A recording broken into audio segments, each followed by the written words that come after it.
Hello, everyone. Welcome to a poetry reading. What a fun thing to have here at 2MB. I'm so excited to see all the lovely people in the chat.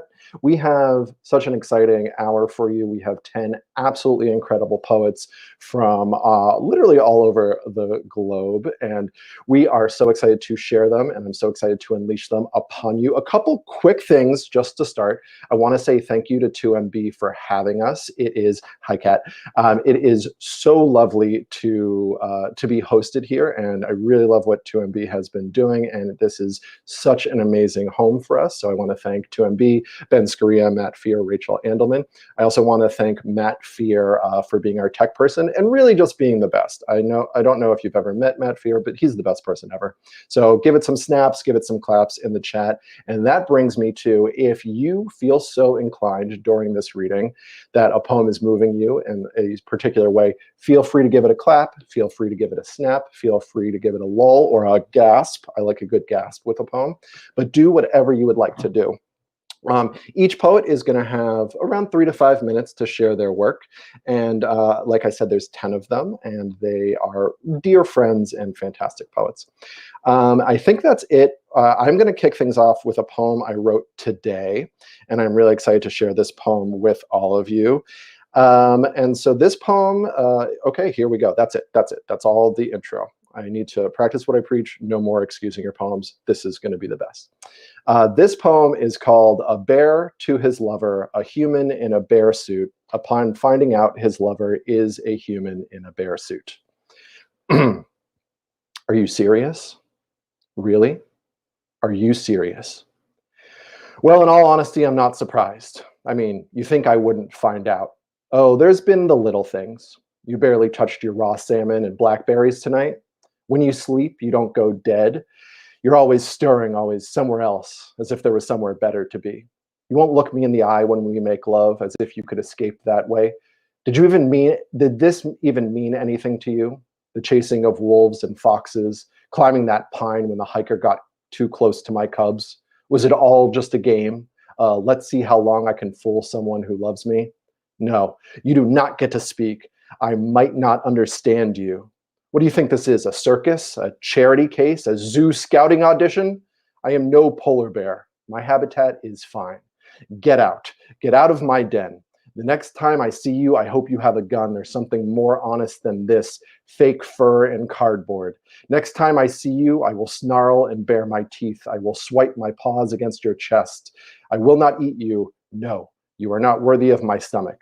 I will leave you to my small cousins who will turn you into dirt that will house my paw prints until I am dust and bone. Now get out of my den before you make it any dirtier. Thank you so much. Again, the title of that piece, which is new today, is A Bear to His Lover, a Human in a Bear Suit, upon finding out his lover is a human in a bear suit. That's it from me for now. I am ready to hand it over to some really fantastic poets that again, I'm just so happy to unleash upon you. This first poet comes to us from North Carolina, but she is a very dear friend, and I haven't seen her in a little bit, but I am really excited to hear her poems and to have her read them for you. So please, if I could get a huge round of applause, snaps, claps, woos, and all for the one and only Sarah Jane Burns. Hey, everybody. Thanks, Danny. That was so great. I don't know how you expect any of us to follow that. I'm also just going to read one poem today, and this is one that I also wrote today. And it's called This Really Happened.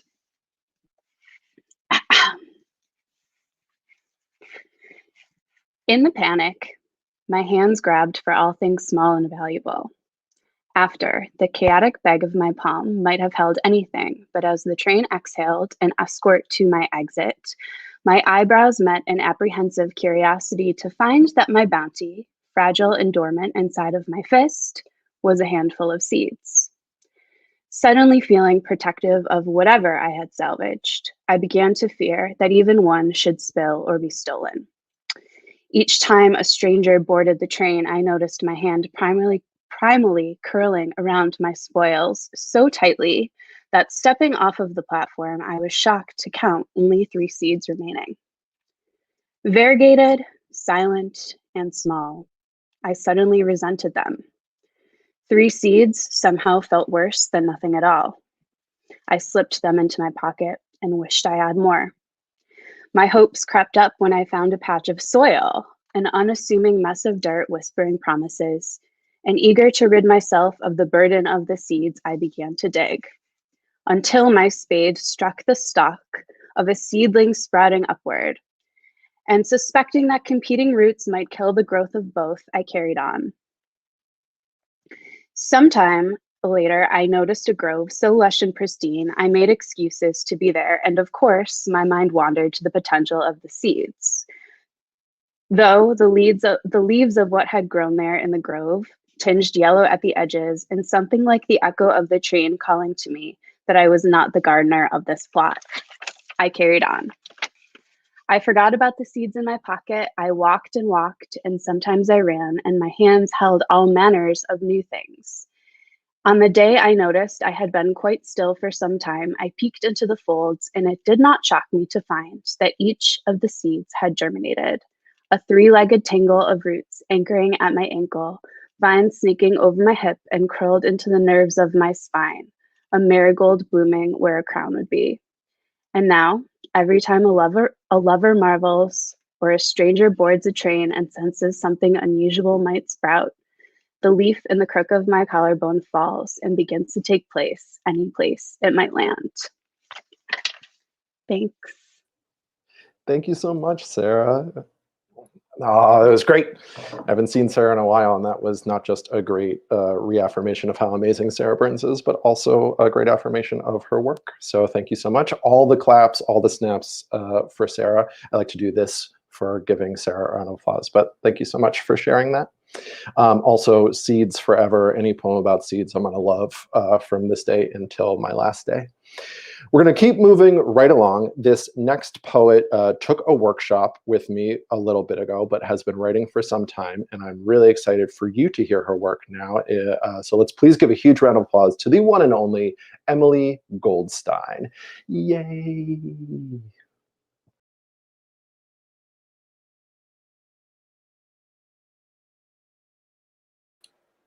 Finally unmuted.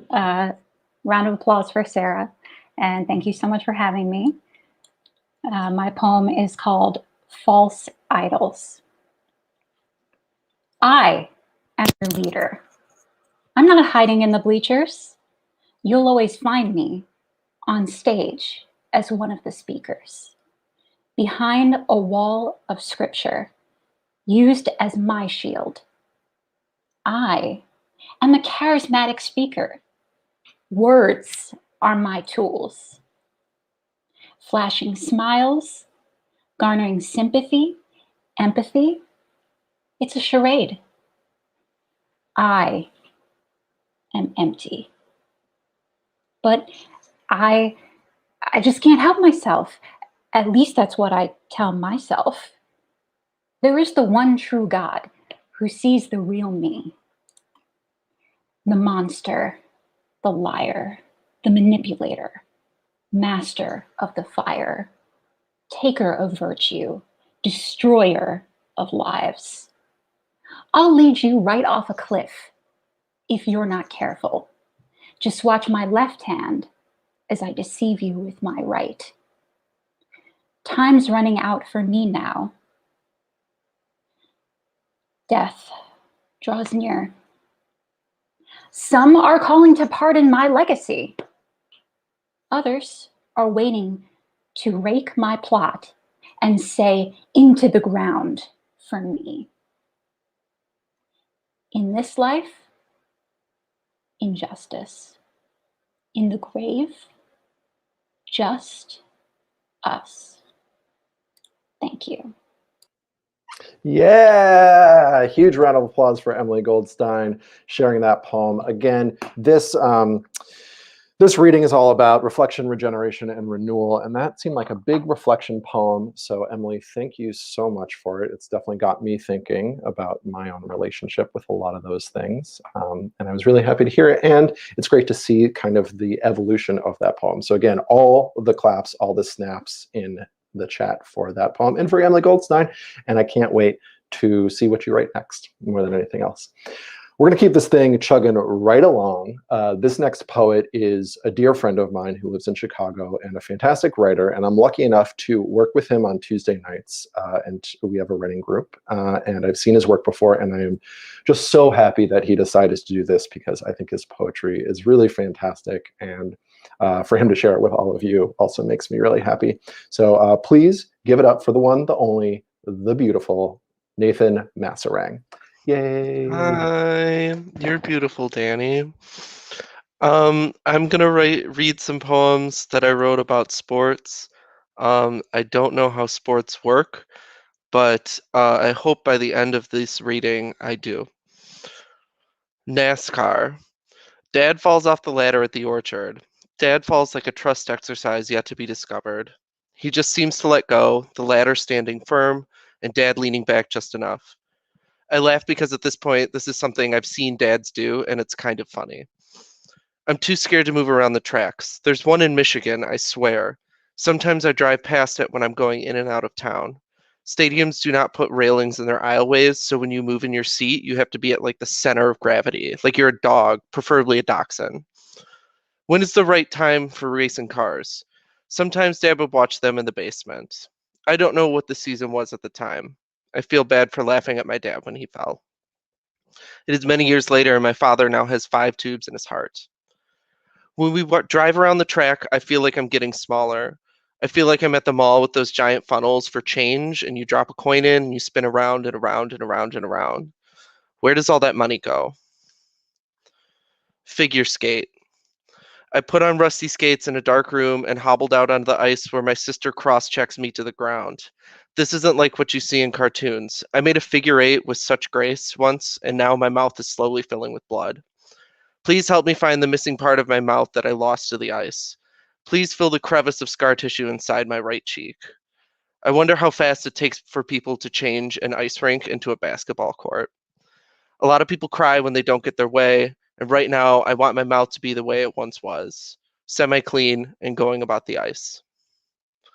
Ski jump.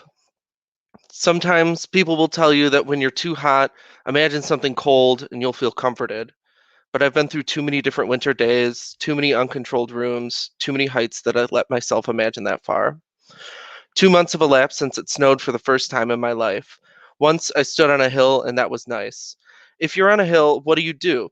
Maybe roll down it and cake yourself in snow.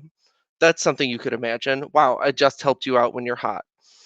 Sometimes we will go out in the snow in our jeans and then sit in wet denim for the rest of the day. We wouldn't complain though. We probably should have just said something. I like being uncomfortable with you. I'm not the smartest person. I just want to show you my understanding of things and maybe it'll make sense.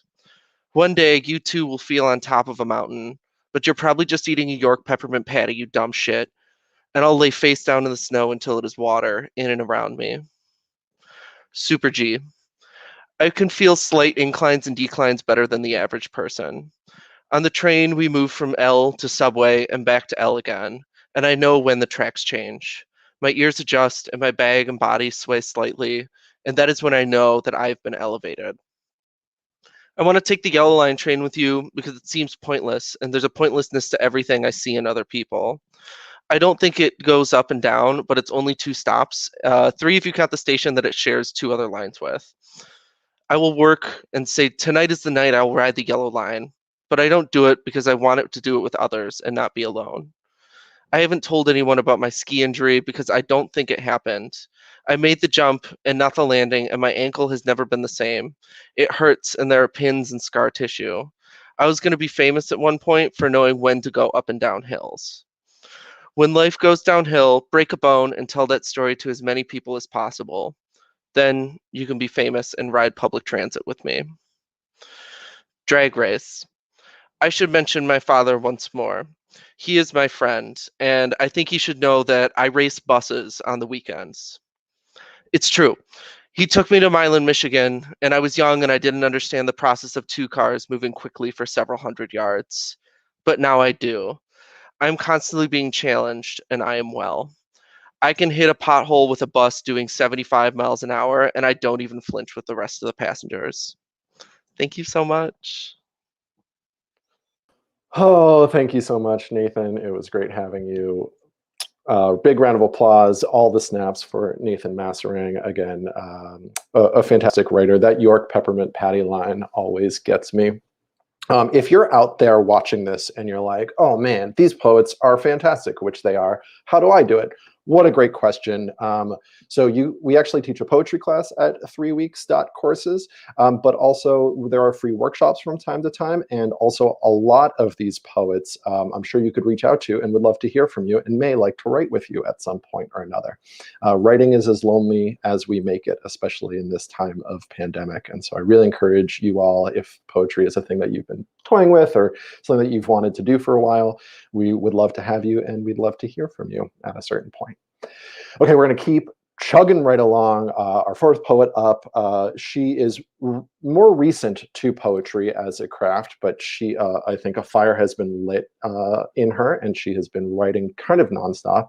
And I was really happy to see that she signed up for this reading, and even happier that you all get to hear her now. So I now present to you the one, the only, Miss Kayla Kane.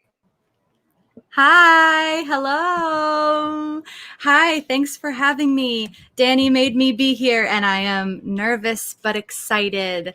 I wrote my poem today, and I wrote my first poem 3 weeks ago. So it's a very exciting day to be Kaylee. This poem is called 11 Years. 11 years is like a dense fog, like trying to see the city lights disappearing over the slow curving edge of the earth.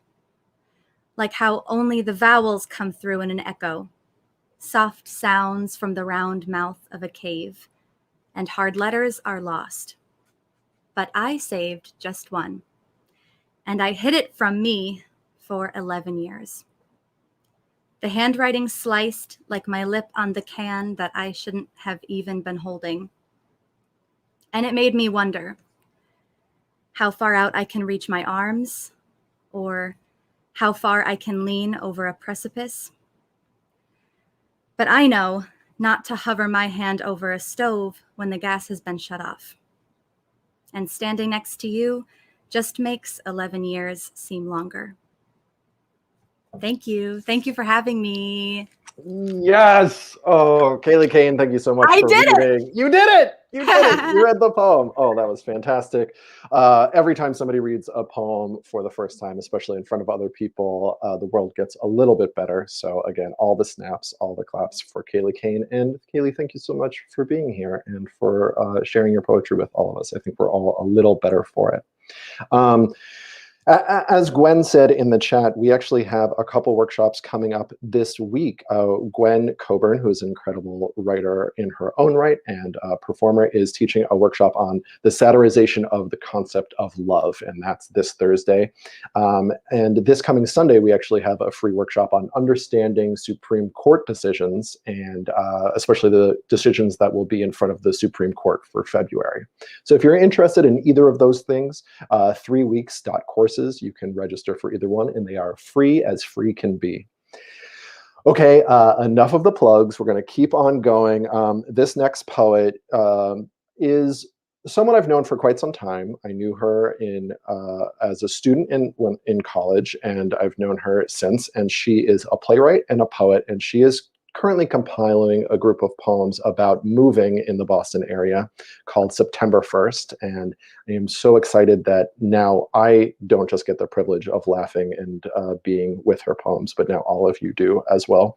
So please give a huge round of applause for the one and only Rachel Siegel. Hey guys, I'm happy to be here. To Gabby and Leanne from Texas and Kentucky. Greatness? Craigslist? You dropped out of the lease, talk to me, teased like Warner proposes to Elle Woods right before he dumps her, bitch! Have you seen the ending? I don't need you. I'm somewhere new, somewhere better. No distance from the tea with people who get me. And guess what? 2 full bathrooms. Roommates pull out. Roommates pull out of lease. Arugula. Been here much? Yeah, I'm a regular. You like sports? Yeah, I'm a regular. Like the Bruins? Nah, not really. Thank you so much, guys. Oh, Rachel, thank you so much.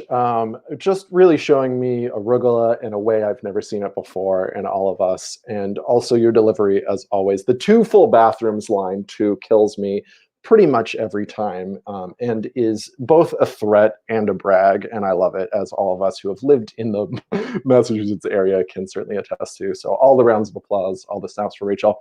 And check her out, Rachel Siegel.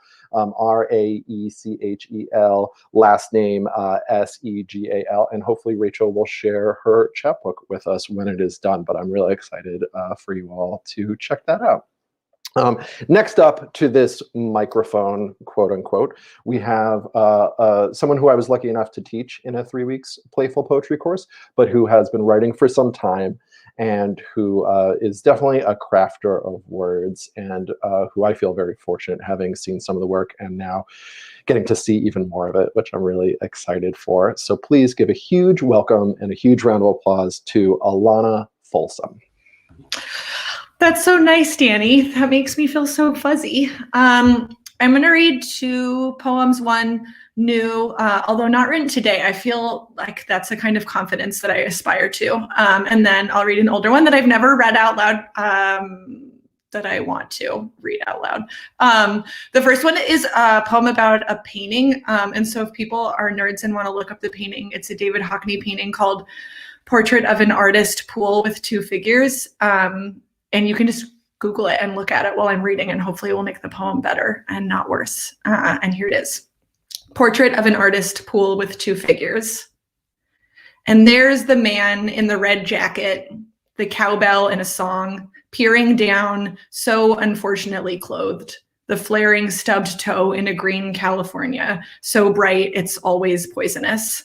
The sky is as topless as the person swimming, veined and mottled water like a blue performance of a woman's thigh. How simple to separate yourself on canvas into your parts. I imagine Hockney standing in front of his painting in some downtown gallery he's peacocking, dressed in the same outfit, brown leather, brown loafers and all, grinning like a teen who snuck the $7 Pinot in his hand. 3 Hockneys all considering each other. I don't know, he'd say to one of his selves, not his best work, and wander out of frame. And then the other poem I'm going to read is called Floss. Tonight, I ask him if I can tie him up for a change. He grins, a dumb grin I've learned means he thinks he's getting what he wants. I'll be his little library vixen. I'll even wear one of his tacky pleather outfits, crotchless and laced. I'll take the floss and lash his pale wrists to the bed. He tells me maybe it's too tight, that he might lose circulation, and chuckles. No pain, no gain, I say to him, which I learned from the gym when I used to go to try to make myself beautiful, which I confused with skinny. But soon he's telling me to calm down as if I'm the hysterical one, when he's the one snot smeared, turning red at his tips from the pro-health, deep clean, cool mint. Thanks. Thank you, Alana. I love that floss poem very much. And thank you for sharing the art of that. That was a painting that I was unfamiliar with, but it was great to see it. And so thanks for sharing that. Ooh, that was a great poem. I just want to sit for a second in that. Again, I'm reflecting, I'm regenerating, I'm renewing. This is all of these words for this reading. So again, thank you to all of the poets, and thank you to all of you who are here watching it. Otherwise, we are just weird poets sharing with each other, which is pretty fun, but with you all watching, it really brings it to the next level. So I just want to say thank you to everybody out there watching and everybody in the chat. Thanks so much. I'm going to keep moving right along. This next poet is actually in a show on 2MB. So if you stick around at 6 o'clock, you will see her visual artistic work. She is an incredible artist in addition to being, just a fun writer and a really fantastic writer as well. So please give a huge round of applause to the unparalleled, the one and only Rebecca Bishop. Thank you so much. But how dare you put me after Alana? I need time to digest her beautiful words, so I'm just dealing with it. These are poems that I wrote, and I wanted to say them today. This poem is called "The Part That Is Somewhere, Everywhere, a Little Bit." I am a kitchen sponge. I'm icky, I'm clammy, and I can't help it. I soak up everything that happens to me, and I hold it inside. And I'm soft, and I'm full of holes. I wring my hands, and fears leak out, and they smell like old ravioli. They do. And I'm trying to polish a turd. I'm trying to polish a turd, and you know what? It feels like the turd doesn't even want to be polished. Because every time I manage to get a little sheen going, the turd shits itself and gets bigger. But you know what? You know what they say? When God closes a door, he also spits in your face. What am I supposed to do with all these closed doors? What am I supposed to do with all of these stolen things and the holes that they left? What am I supposed to do with the knowledge that the person I was supposed to be is dead? This next poem is called "Wallowing is Okay If It's Sexy." At least we're all very sexy now. Look out this rainy window, count the drops as they roll down the glass, thinking wistfully of better times. Clutch your phone to your chest breathlessly as your thirst traps upload. Listen to the same song 30 times in a row. Daydream about living on Mars. I know, idle hands are the devil's playthings, but wouldn't it be nice just to be touched? And this last poem is called "Stitch." Do you ever wake up on the right side of the bed with fresh cream ideas spilling from your head? The future will emerge from this dull black present like a marigold from dark soil. Put the petal between your teeth and scrape the nectar out. It's faint, but you can taste it, I promise. Nectar like ichor, like blood, like gold. Every cut seals itself with an even stronger hold. I am a patchwork heart. A patchwork life is still warm. A patchwork heart still beats. Every beat says, I'm still here, I'm still here, I'm still here. Thank you. Thank you, Rebecca. Thank you. Buddy, those were some great poems. My favorite thing with Rebecca Bishop's poetry is she reads a title and then I'm already laughing, and then she gets to the end of the poem and my heart is broken. And that is kind of, I think, a good metaphor for life, but also just it's a great form of poetry. So all the claps, all the snaps for Rebecca Bishop. And again, stick around for 6 o'clock for Once Upon a Doodle, which is a really fun show here at 2MB, and you can see so much. Oh my God, did I call her Rachel? Her name's Rebecca. Thanks, Matt Fear. Give a round of applause for Matt Fear in the chat, who has my back pretty much forever. I would trust Matt Fear with my life more than anything else. Oh boy. Okay. I'm so sad to say that this show only has 2 more poets for it, but if this is something that I think we would love to do again, and we here at 3 Weeks are planning to do a couple other events. I know we are putting together an open mic for love songs, and we'd love to put together a show around Galentine's Day that Gwen Coburn has been talking to us about. So excited to keep this going.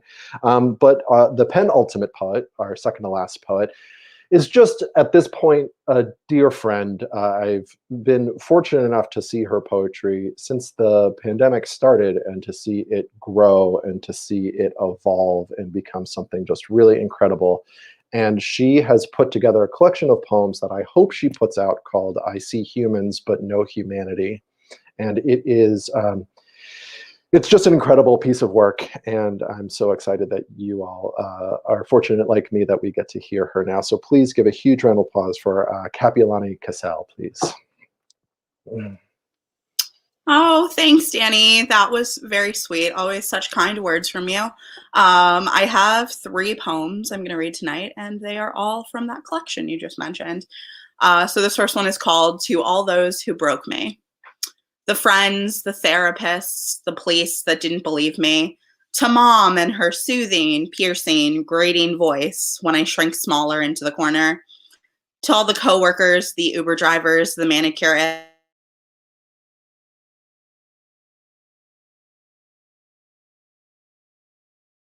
for the promise of crisis counseling that left me deeper in crisis, the help I never got now spilling out onto the floor, to the positive affirmations that never brought me joy, and all of the miserable, terrible fuckboys, I don't have to forgive you. This one is called Red Flags. Sometimes I run to red flags because I feel safe knowing that at least every problem isn't me. And this last one is called What I Imagine the Answers to Questions Might Be Through the Eyes of My Therapist Answering as Me. What does suffering feel like? It feels like the dullest ache and sharpest pain mixed with the ice pick pounding, tap, tap, tap of hour 26 of a migraine, combined with the exhaustion of running on fumes of being awake for over 2 days.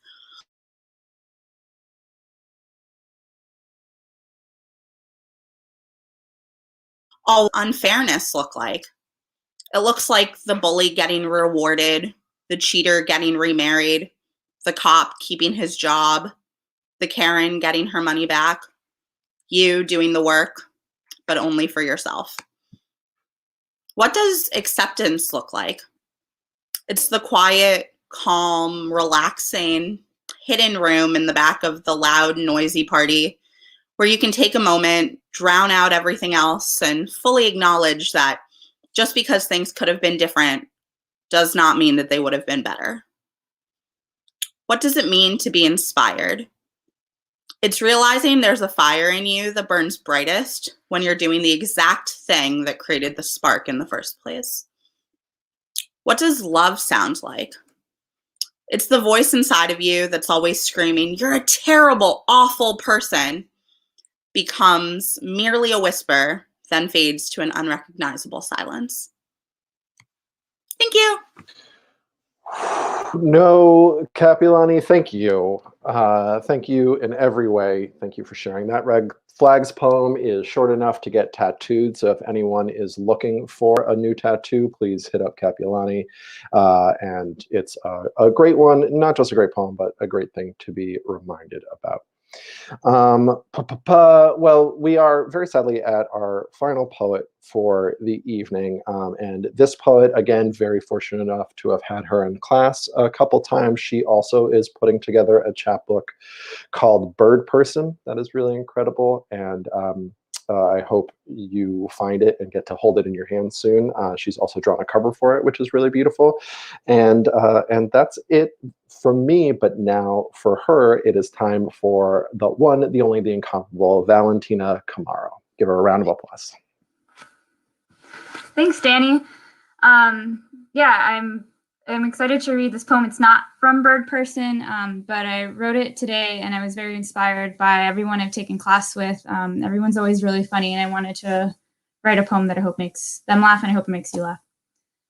Breakfast and breakfast. We could open a bed and breakfast. Well, we could open a breakfast and breakfast, which some would call a diner, but I just want to set expectations clearly. It would just be breakfast. No dinner, no lunch, all breakfast, all the time. I mean, even IHOP and Denny's lack the commitment, the bravery to fully eschew the lunch and entree menu. At breakfast and breakfast, there would be no BLTs, no cheesesteaks from Philly, and don't you dare think of asking for a Caesar salad. Bring on the accusations, the arguments, that breakfast is a social construct and who says pizza can't be a breakfast food. Look, I just know what I know, and I know the perfect fried egg has a firm body, molten yolk, and crispy lace skirt.